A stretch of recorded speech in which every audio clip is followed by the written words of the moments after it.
D dot. D dot. It's D dot. Yeah. D dot. Corner. D dot.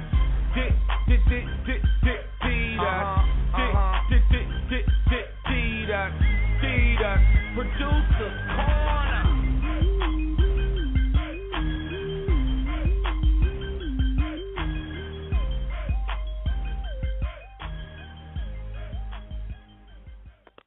And we're back live on the Icebreaker Radio Show. This is D-Dot's Producer's Corner. D-Dot, you got the floor. Yo, what's good? It's your boy D-Dot. This week, our guest on the corner is going to be Boome. But before we get into those topics, I want to holler at Rich. Rich, you with us? Yo, what's up, man? How you doing? Doing good, man. We was definitely chatting this week. Tell us a little bit about some of the things you've been looking up. I've been looking at a lot of things going on right now as far as the music, and just kind of like looking at the change of music. And right now we going through that phase right now about music is about to change big time. Sound quality, artists in different directions as far as rap and R&B is concerned. Definitely. So I noticed a little bit of your videos this past week. You was talking a little bit about reverb and just how you can get reverb as far as if you're limited on space, you can get a real good reverb. Tell us a little bit about that. I picked that scenario up. I was last semester in school. Pretty much had a chance to visit the legendary Sugar Hill Studios here in Houston, Texas. And my teacher, he's the lead engineer there at Sugar Hill. And we pretty much went into the studio and we checked out a reverb chamber, how you can go in and put one single speaker inside of a kind of like a stairwell or a hallway and have a microphone right there in front of the speaker and run that signal back into your interface or the mixing console and use that signal and mix it in with everything else that you got going on in your mix and use that as a natural reverb instead of pulling up a plug-in or a hardware reverb effect. So I did a YouTube video on that just to elaborate on it just a little bit, just to touch bases on it, and it actually works. It could save you CPU time, not CPU time, but CPU processing time. And also, it could save you, kind of like money, especially if you have the resources of a hallway or an auditorium or a movie theater or gym or anything like that. That's real interesting, D-Dot, man. I got to hop in on that. Trey, you and I were actually involved in audio engineering school down there in Baton Rouge. And I got to say, man, you know what I'm saying, creating your own reverb is something I never personally thought to do. What you think about that, Trey? Oh, well, I feel that it's always a good idea to try to, be creative and take the effects beyond the boundaries that you may have heard or seen other people use. So I think it's good to, like you said, use other resources besides the effects that you have, trying to use natural things like a hallway. So, yeah, I think that's something that every producer should, at some point in their journey, try to venture off into. Yeah, definitely. I can dig it. And D-Dot, it looks like our special guest is with us right now. I'm going to go ahead and let you bring him on. All right. So, man, we've been grinding, trying to get this album wrapped up. And, me and Boome actually about to get back in the studio working on a new track. Look out for that next week or two. But he hit me up last night, man, and he had a big announcement. I'm not going to spill the beans on him. I'm going to let him, talk to the people. Boome, are you with us? Hit us back up, Boome. We're waiting on you. Well, go ahead and let us know a little bit about this project that you got coming up with him, though. Well, it's actually his Citizen Kane Album, which will be released sometime this summer. We're thinking about July. But you know, it's a lot of work that's actually been done into the album.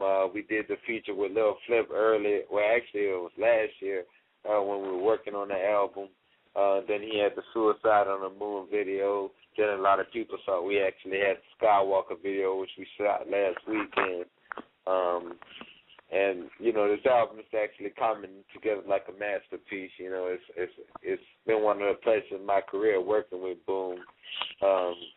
I really can't wait till he dropped this announcement. You know, he had something real good for 420, which is today. Not to advocate anything, but but you know, I'm gonna let him spill the beans of what he got going on. Okay, well, bet that. Matter of fact, since we talking about it, man, I feel like it's only just and we do that we play the audio that he brought for us and when he was on as a special guest on the corner earlier. You know what I'm saying? This one here is Suicide on the Moon. So we're going to go ahead and jump into this joint, and we'll be right back on D-Dot's Producer's Corner. Y'all keep it locked. And we are back live on the Icebreaker Radio Show. Y'all are tuning in to D-Dot's Producer's Corner. D-Dot, you got the floor. Yeah, so without much further ado, we got Boome on the line. Boome, you with us? I'm with y'all, man. What's good? Coolin', man. What's going on? Oh, appreciate y'all having me on again, man. Oh, no problem at all, man. Definitely a pleasure having you on, man. So, I heard about what's going on. You got a mixtape coming out today. Tell us about that. Yeah, man, I dropped the Skywalker mixtape today, man. Exciting day for me. Dropped it at 4:20 p.m. because of the festivities, you know what I'm saying? So pretty much, to give people a soundtrack to what they enjoy doing on this day. But exciting day, man. Skywalker mixtape is available right now on datpiff.com, DATPIFF.com. Just type in Boome on the search tab, and it's the first one to come up. So definitely check it out, and let me know what y'all think. Definitely, man, definitely. But, I also, spending the last week, we've been grinding, going to the studio, going to shoots. That ain't all you brought for us today, man. I know something else coming up, man. Tell us a little bit about that. Oh, yeah, definitely. Got the video release party, man, on Friday as well, man. So Suicide Off the Moon video release party this Friday is going to be at Haley's out in Denton, Texas. So, we're going to officially debut the video. The video has been doing real good. It's over 12,000 views on YouTube. So, you know what I'm saying, just rolling with that thunder. We're going to open up the party on Friday and just go ham. That's what's up, man. So I'm going to let my co-host get at you for a minute, man. I know they got some questions. Oh, most definitely. Yeah, Boome, this is Trey, man. Nice to meet you, dog. Nice to hear your sound, man. You got a good man. I'm loving it. I appreciate it. I had a question for you, though, and I like to ask artists this, man. Whenever you're getting ready to step into that sanctuary, I guess we call it the booth, is there any type of ritual or anything you do to, get yourself in the mood to really drop these hits? Yeah, I mean, to me, man, there's nothing I definitely do different every time I get in the booth. I mean, it's I do a lot of pre-production, so when I get in there, I'm not really trying to create at the moment, So pretty much, man, I just hit the mic and go as hard as I can. Gotcha. Hey, Boome. Hello? Yo, good. Hey, what's up, man? This is Big Rich, man. How you doing? Doing good, man. Doing good. All right, man. First off, I want to say, man, I was impressed with the YouTube video. I checked it out about 2 weeks ago, and I have to say, man, you ready. I have to say you ready. I appreciate it, man. All right. My question to you is, you said when you get in the booth, you like to just get at the mic and get ready, and it sounds like you have a natural energy that you bring to the studio. My question to you is, what do you well, what is the difference you think you bring to the hip hop table? It being musically, personally, or anything that covers that kind of like in that ballpark. Got you. I mean, I definitely think I'm a newfound to the game, to the industry. I don't go in the studio with a mindset to create a certain type of hit. So I don't go in the studio like I'm about to make a chick song, or I'm about to make a booty shaking joint, or I'm about to make a club hit. You know, I just go in there and just, you know, let my mind wander on pre-production, and then, you know, whenever it's time to hit the mic, I hit it, and like I said, go hard as I can. You know, just definitely bringing something different to the table. Trying to go away from what the radio is doing right now, because I mean that's not really my style to begin with. So, you know, just a different energy, a different genre. Well, definitely we can dig it, man. I got a question for you myself, man. First of all, how you doing tonight, Boome? Good to have you on again. Oh, appreciate you having me, man. Already. Where the game is now, this is how I classify it as a producer and a former rapper myself. I think back about maybe 15 years ago, you had a time where the lyrical ability of rappers was pretty much at an all-time high. You know, you had people with various different styles, like Mystical or Fiend, or some that were laid back like Snoop or even Young Bleed. Right. Now we're in an age, I think, where the production is better than the rapping.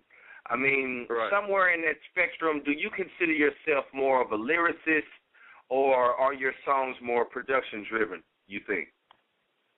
I would definitely say I'm more of a lyricist.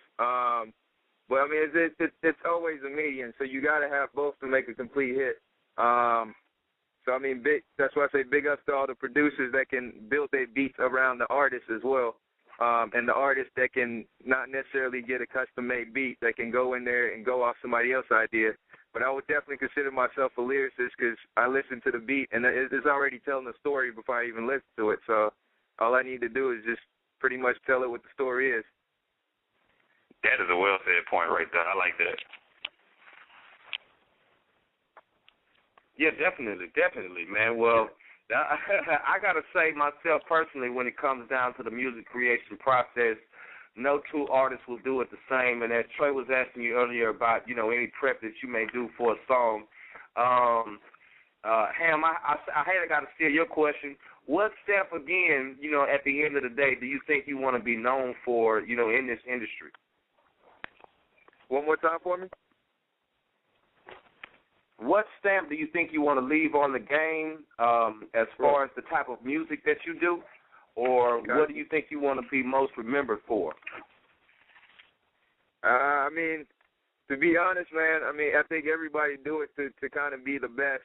For me, man, I just want to be known as somebody that came in and followed their own lane and then didn't try to recreate anything anybody did before me. And, you know, just definitely set a pattern of my own and made music I believed in and didn't really follow anybody else's footsteps. So, you know, pretty much just I stood on my own too, and I made some hit records. Dig it. I can definitely dig it. So, yeah, tell us about, man, you know, maybe one thing in the game that you haven't done yet that you would like to do in the near future.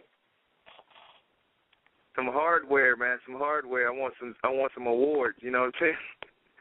But you know what I mean? Yeah. At this point, with the industry we in, that's a lot how your success is judged on. You know, so I mean, I wouldn't mind getting to that point where I can actually, you know, walk on the stage and walk off with an award. So. Doesn't matter which one, just one that definitely just simplify my success on music. Word. So what kind of shout-outs, man, you know you got for everybody tonight? Tonight, man, I just want to shout out my whole team, man, the Rise Up family, D-Dot, Jack Swagg, Scott Free, you know, everybody that supported me, man. My fans have been so supportive lately.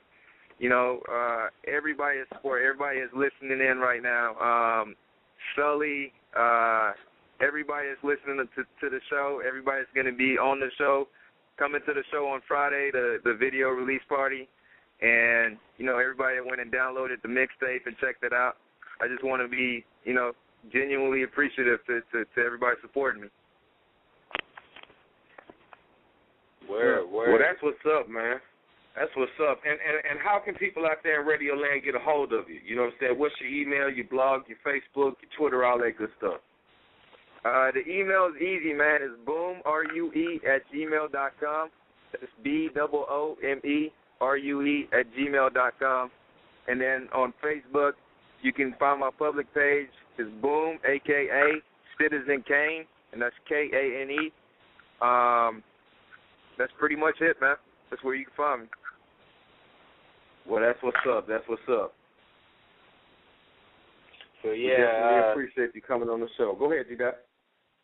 So, we got the Citizen Kane album, expected to be released this summer. Tell us a little bit about that. Definitely, man. I'm still in the final processes of creating that.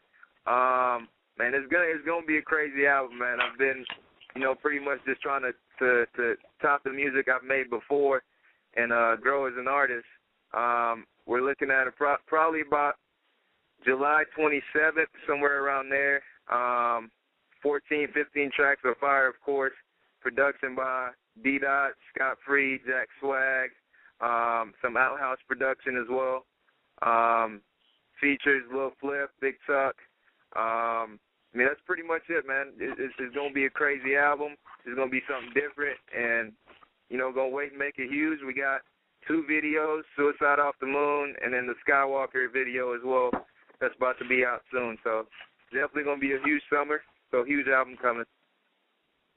Definitely, man. So, it was definitely a pleasure having you on the show, man. Is there anything else you want to say, before you exit?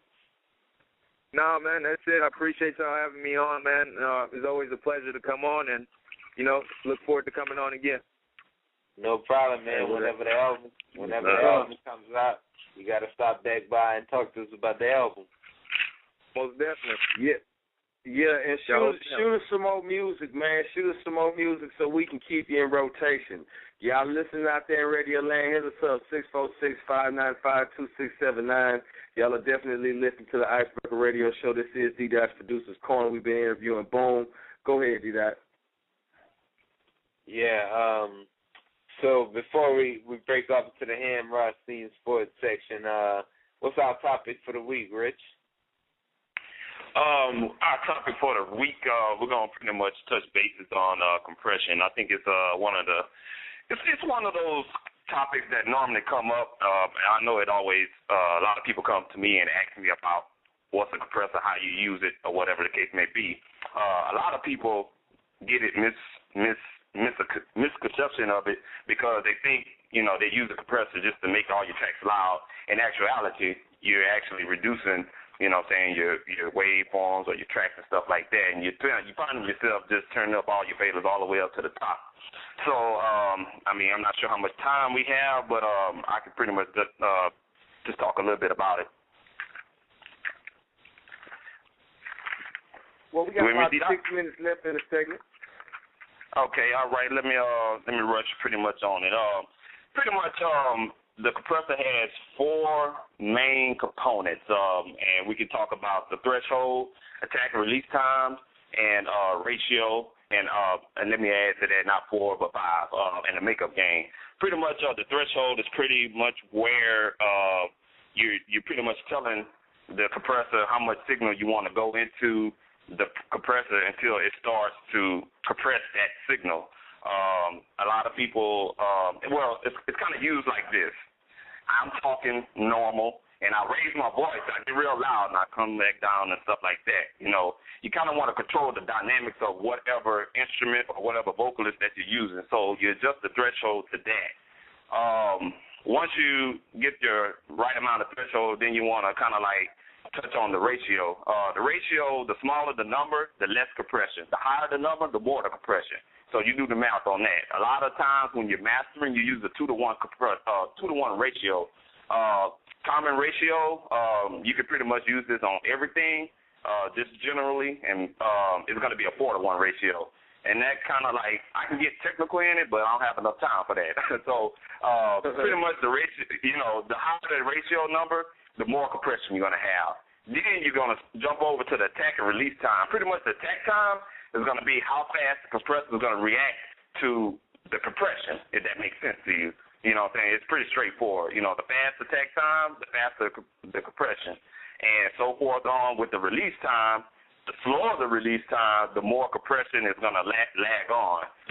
The shorter the release time, the faster the compression is going to stop. And when you go through that stage through the compressor, then you're going to kind of like have a somewhat of a volume reduction on your track, okay? And you're thinking, well, why my stuff is not loud? Well, you got one more step, and that's called the makeup gain or the output gain. And you pretty much use that to turn up back to its original volume or give it more volume. And when you're doing that aspect, you can pretty much call it upward compression. So that's pretty much basically it. If anybody out there that want to learn more about compression, I can further explain it to you through email, or we could chit-chat. But you can hit me up on my email at coxbeats08@gmail.com, and that's coxbeats08@gmail.com, or you can hit me up on my cell. And that's 832-322-5187. And that's pretty much it, B. I hope I squeezed it in. Word. Oh, man, that's what's up, man. That's what we call a tip. I know we're going to get multiple downloads based off of this one section. D-Dot, you got to put that up on YouTube, man. That's a real good tip right there. Trey, I know when we was in audio engineering school, I had no base idea of what compression was about, man. And your boy tells me one time, we ride down to New Orleans going to house with boy Steve on our way to the studio. He said, man, all I hear is over-compressed drums. And I tell you, Rich, I used to literally set that compressor and just turn it on that trike, man, and I wouldn't know what it was used for. I would put a different one on each individual sound, and it was a trip. But that was definitely a hot tip. Right. Yeah, appreciate you, man. No problem. Very important. But, in the spirit of the moment, I also got an announcement to make.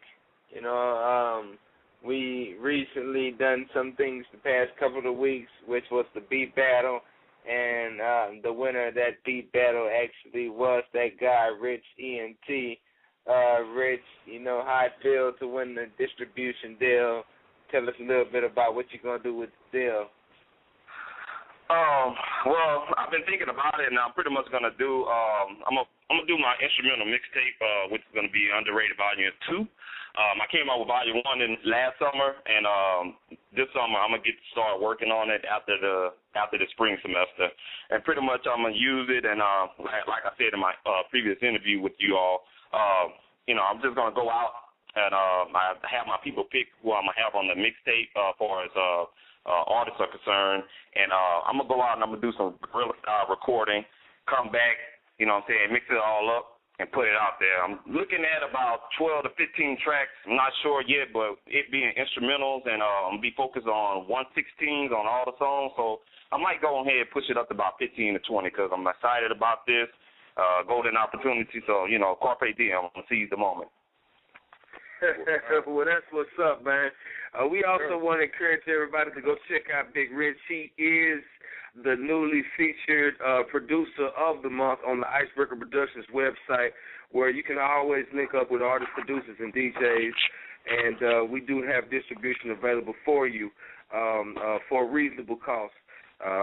So big ups to you, Big Rich, shall I say, man. You killed it. I know on the site, you know what I'm saying, you won hands down. Like you said, the champ is definitely here. And we're also making the announcement that D-Dot and Trey are now officially the co-hosts of D-Dot's Producers Corner, which will be launching here very soon, so y'all keep it locked to that. D-Dot, go ahead and let everybody know how they can get at you. Then Trey, matter of fact, Trey, you go ahead and let everybody know how they can get at you, and then D-Dot, you sign us off for the corner, and we're going to roll into the Hand Rothstein Sports section. All right, man. You can get at me at Nuance World LLC. You can follow me on Twitter. You can also catch me on Facebook under Nuance World Productions or Clinton Pullen. be looking forward to being on the show and excited for the year, man. That's what's up. Yeah. And it's your boy D Dot. For every artist out there looking for production, visit the website www.majormusicent.com. For production inquiries, hit me up at majormusicent@gmail.com. Also follow me at Twitter, D.1981. And look for me on